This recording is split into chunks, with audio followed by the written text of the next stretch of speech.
ازيكم حبايبي عاملين ايه رايكم في الكريب دوت؟ تيجوا نعمله مع بعض ونشوف عملناه ازاي. بصوا الحشوه بتاعته عامله ازاي، برضو مش مكلفه خالص، والكريب بنفسه مش مكلف خالص، يعني تقريبا كده طريقه المحلات زي ما بيقولوا. ايه رايكم في شكله؟ بجد حلو قوي. تيجوا نبدا مع بعض ونشوف المكونات والمقادير والطريقه.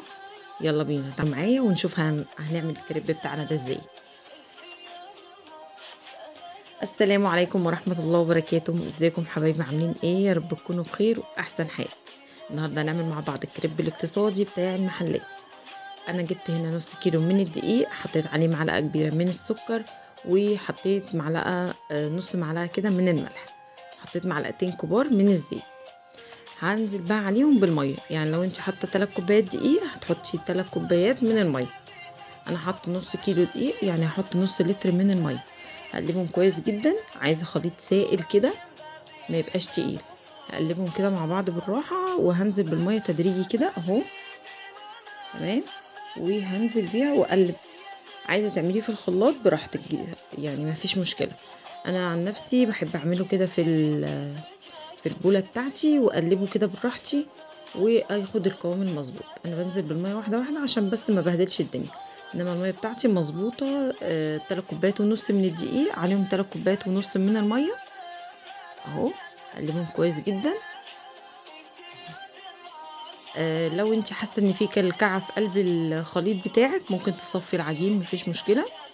هتصفيه بمصفى كده تكون مش واسعه قوي، تكون ضيقه يعني، علشان خاطر لو في اي تكتلات تبقى تخلصتي منها.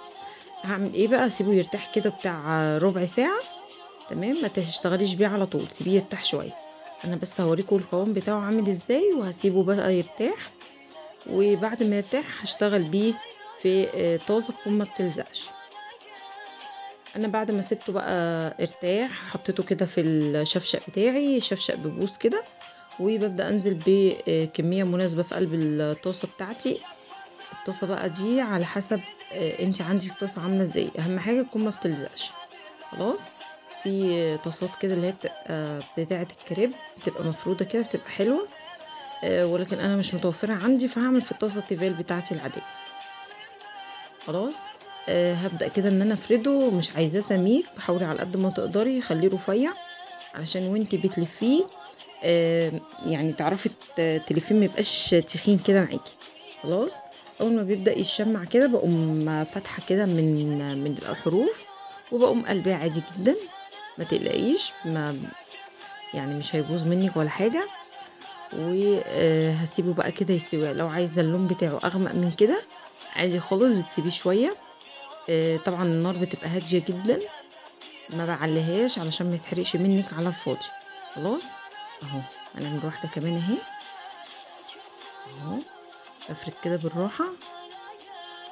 وانا كده خلاص عملت الكريب بتاعي كله. بصوا طبعا عملت فيه بقى بيبقى اللي هو الابيض دوت، وفي اللي هو فيه محمر شويه. خلاص. سوري جدا، خفيف، ومش بيتقطع ولا تقيل ولا اي حاجه، جميل جدا. تعالوا بقى نعمل الحشوه بتاعته اللي هي هتبقى ابسط مما نتخيل. مش معقول بقى هنعمل الكريب الاقتصادي وحشواته تبقى غاليه. هنعمل كريب عادي جدا وحشوات بسيطه خالص في امكان اي حد. انا جبت هنا بطاطس، طبعا كلنا عندنا بطاطس في البيت. جبت شويه كده من البطاطس، حبتين صوابع، ونزلت بيهم في الزيت. ابدا ان انا احمرهم اهو. بعد ما حمرتها كده هطلعها في مصفى، مش هطلعها على مناديل. دي خطوة مهمة جدا، ان انت تحطيهم في مصفى، ما تحطيش في مناديل. خلاص. على المناديل دي كده مش يعني بتشرب الزيت بس بتطري البطاطس منها. انت تحطيها في مصفى افضل. تمام. هقلي كل الكمية بتاعتي اهو.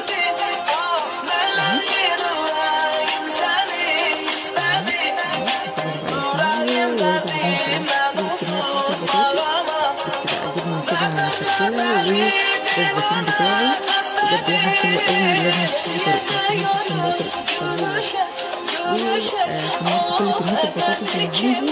هجيب بقى الكريب بتاعي، وابدأ ان انا افتحه كده فتحة صغيرة، لو مش عايزة تفتحيه براحتك، بس بصراحة يعني الطريقة دي عجبتني وسهلت عليا ان انا اعرف بتاعي، مش هيتقطع منك ما تقلقيش.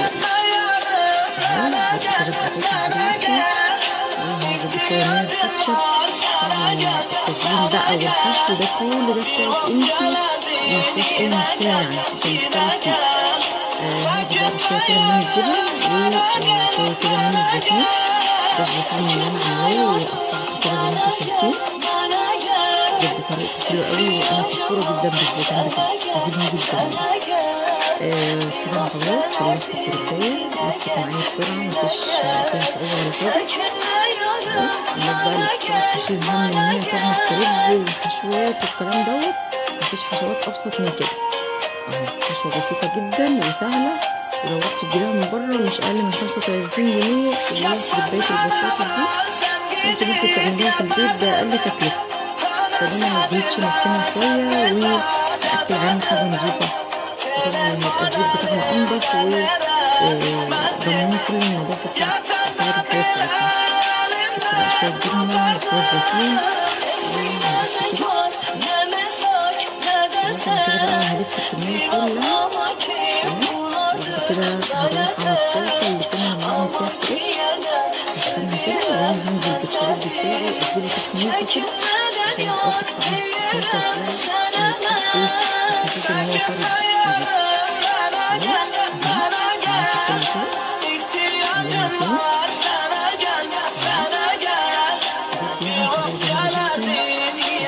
وخفيفة ما فيهاش أي تعقيد، ولا بقى هنقف علشان البيض ولا هنقف علشان خلاص من هنا ورايح هنمشّي الدنيا بأقل التكلفة. خلاص كده أهو، أجيبها بقى مرة تانية زي ما أنتم شايفين كده. التحميصة دي بجد يعني بتغيّر طعمه جدًا وبتخلّيه طعمه حلو أوي. أنا كده خلاص خلّصت كل الكمية بتاعتي وحمّصتها. في تاني بس يعني قُلت بقى أعمل على قدّهم دلوقتي والباقي إيه مرّة تانية.